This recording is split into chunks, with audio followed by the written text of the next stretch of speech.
Hey guys, my name is Cyrus Manley. I'm here with THRU. I'm the president of design for this brand in this clothing company, and I'm here to talk to you guys a little bit about my life and the struggles that I went through and the sense of motivation I have towards succeeding and what it takes to be successful and build that foundation for the future. Okay, I consider myself a funny guy and quite outgoing. I mean, I think the basis of my success is being outgoing and being able to reach out to people who I might not know on a regular basis, and creating that connection and networking with other people. I think primarily though, when it comes down to it, you have to be not mean, but you kind of have to push yourself in order to get to a certain spot, whereas you can't be passive and let others, pass you up. So I wouldn't consider myself mean, but I would consider myself a go-getter in that if anyone is in my way of me reaching my goals, I'm gonna have to push past that and not be mean, but do what I have to do to succeed. And so, but I think one of my best traits is being outgoing and being able to reach out to people I might not know, like I said, and getting to the top. All right, born in 1999. My mom had me at 19. She was pregnant with me at 18, dropped out of high school. And being that young, my mom didn't really know how to parent me. And I realize that now as I'm older because, I remember being raised by what seemed like a pack of wolves, you know what I mean? Like, I grew up around bulldog gang members, you know what I mean? Around dudes that just didn't have it going for themselves, and all she wanted was a father figure for me, but couldn't really find that. And but one thing I took from that was you learn to appreciate the little things, the small things, sentimental things. Like, my mom always put a note in my lunchbox before I went to school. She clothed me well. She took care of me. She fed me. There was nights where she didn't have dinner and I did. And I look back on that and I think of all the sacrifices she made for me, and I'm thankful for that. And I think that today it benefits me as I learn to appreciate her a little bit more for the things she did early on. And so I met my dad when I was about 5 years old, and right off the bat I didn't like the guy. He kind of just showed up out of the blue, and it had been me and my mom for so long that it was kind of a threat to me, to be honest. And being the man of the house, even though I was, a kid, it was just me and my mom rocking together, and this dude just, walks up in and wants to call shots. So it was kind of chippy growing up with my dad. He didn't really know how to parent me. He was addicted to cocaine and drinking alcohol, so it kind of led me to not respect him as much as, a father figure. You should respect your father figure. So growing up, it was always, me and my mom against my dad, me and my mom against the world, because that was all we had throughout the struggle. So I never really had that bond with my father like some people did, or like some kids do. And I think that hurt my family, and it hurt my father in the end, because all he wanted was to rebuild that relationship with me that he didn't have those first 5 years. But I knew something was wrong, because as soon as he came into the picture, he brought, drugs and alcohol. And as a child, you don't know that when things go bad, what to point to, or how drugs and alcohol really damage, until you grow up and you kind of look back and you see like that the tendencies that were happening, that started to happen as a kid, those tendencies come from drugs. They come from alcohol. And so I look back on it and I think, like, did he choose drugs and alcohol over his family? You know what I mean? So that's kind of hurtful, but in the end, I think that's what has shaped me into a man. because now I know what not to do and what not to pick over my family, what not to choose over my family in drugs and alcohol. So once my mom and my dad split up when I was like 13, I had to kind of become the man of the house, sort of say. And back to when I was like 5, I had to become the man of the house and make decisions that would benefit myself. And at that age, at that adolescent age, you know what I mean, you start to think about life in a different way, you know what I mean? Like being away from your family, being away from your parents, and started hanging out with friends more. And although the drugs and alcohol was still haunting me and my mom primarily, I knew that there was an alternative to life, and that I didn't have to be in that situation that I'd always been in since my dad came to the picture. So I started brainstorming all these different ways that I could, you know, maybe leave my mom and start working on my life ahead of time. Because, you know, 4 or 5 years from 13, you know what I mean, you don't want to go through that. You don't want to see drugs and alcohol continue to deteriorate your family and your emotions and your heart. So I went to my mom about it. I said, you know, look, can I leave? You know what I mean? Can I go stay with a friend? Can I go stay with my grandmother? Because this isn't working out for me. And initially she said, no, you know, you're mine. You've been mine. You're my firstborn. And I understood that, but then again, I felt like she was dragging me underneath, you know what I mean? Like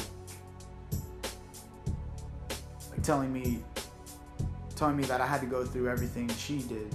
And so I started, hatred started building up in my heart, because, you know what I mean? I kind of thought to myself, you know, isn't a mom supposed to want the best for her child? And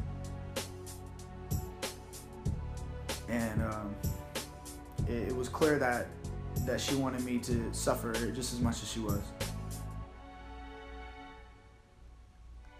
But, you know, thank God I was given the opportunity to leave, to remove myself from my mom's home and everything that had haunted me for years, 12, 13 years. And I was about, I think it was 16 years old where I finally moved out and got my first job at Clovis High, my high school, being a tutor, and that really brought me closer to everything that Clovis High had to offer for me, and the administrators and the teachers and the students, my friends. Kind of was my family away from home, sort of say, because my home was non-existent. I lived with friends. I stayed up with my grandmother a couple of nights. I stayed with my buddies. I couch hopped basically for that first year that I was gone. But really being a part of Clovis High's team, sort of say, being a tutor and knowing the administration and growing closer with the staff, it filled that void in my heart that I had from leaving my mom. And then initially I decided to stop playing basketball and go back to football, playing football full time, working and studying books. So what had happened was I trained at night for football and grew closer to the team and closer to my friends, and that was another void that was filled, you know what I mean? Having that brotherhood that I was missing in the support during the holidays, because football's during, you know, fall and winter, so you got Christmas, you got Thanksgiving primarily, so having that support system when you don't have a family, I mean, was everything. And so that was really the cap on,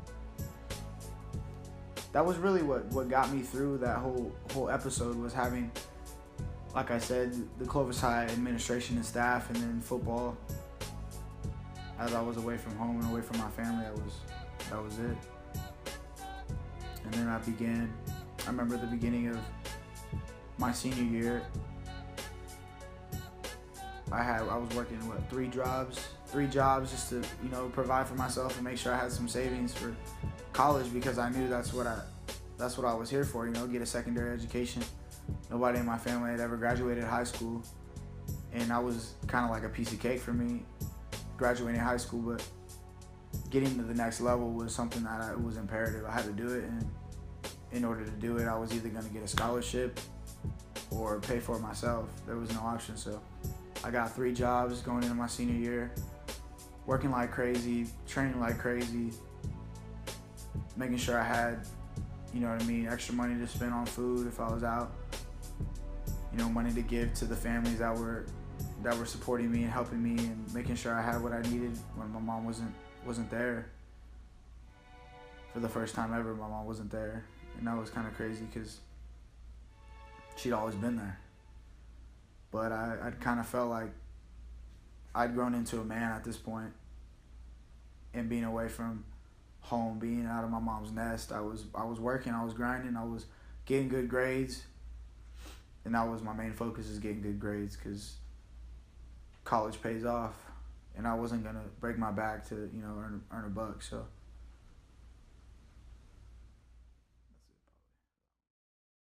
in my part in this brand called Breakthrough, I put my passion and my heart into this, because I know that my whole life has been a series of struggles and obstacles that I've had to jump through in order to become the man I am today. I think primarily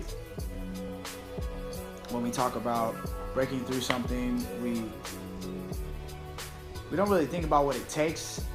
We just think about, the end result, being able to, call yourself a graduate, call yourself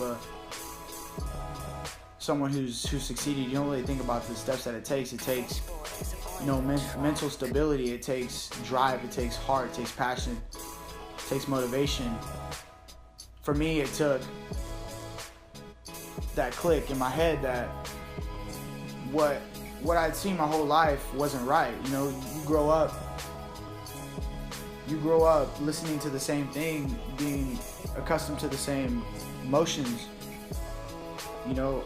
The bills weren't paid, the lights were cut off, there wasn't food in the cupboard. That stuff really stuck with me growing up. And when I started to understand that shit wasn't right, like what my mom had been doing was not okay. She did all she could, but it still wasn't enough. And that's when I realized that I had to do it a different way. I had to work harder. I had to work smarter. My head had to be stronger. Mentally, I had to be stronger. And that mental creation that I made was what brought me to the point I am right now, where I'm standing in front of you and I'm telling you that whatever you're doing could be wrong, could be right, but your first step is making sure that there's food on the table for your kids. They're clothed. You're not behind on your payments, man. Like, whatever success is to you is what you gotta find what success is to you. Success is to me, success is making sure that I have the funds to provide for myself when I have kids, when I grow up. You know what I mean? Making sure I get an education so that I can provide. You just have to find within yourself what success is. It might be, being the best that you can be at your sport. And that's awesome.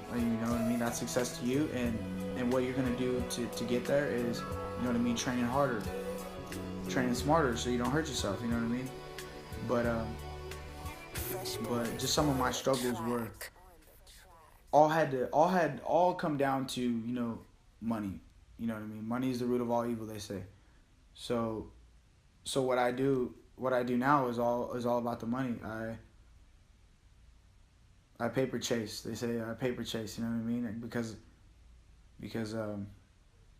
that's what's gonna provide for me and put shoes on my feet and food in my stomach, and that's me. And that's why I've decided to really pour my heart and my soul into this brand, because I feel like like the motivation that can come from it is beyond me. It's bigger than me. It's with everybody. I want to make sure that the next guy is feeling motivated with what I have to say and my story, my background, and whatever he's doing, whatever his form of success is. Hopefully, what I have to say will empower him to be able to push through whatever obstacles he has. You know what I mean? I know kids who have trouble speaking, like they're autistic and they can't speak, and a part of that is, you know, making sure they have a proper education and making sure that they're taken care of in that way, and being able to reach out to them, and although they can hear what I'm saying, you know, they hear what I went through was kind of crazy, and that's what I'm trying to do with the world. I'm trying to really reach out and empower kids, empower the youth to, you know, realize that maybe what they've been seeing their whole life wasn't how it's supposed to be done. You know what I mean? So going on your own path, I guess, is what I've had to do, and that's what a lot of people are gonna have to do to be able to succeed. Just find your niche.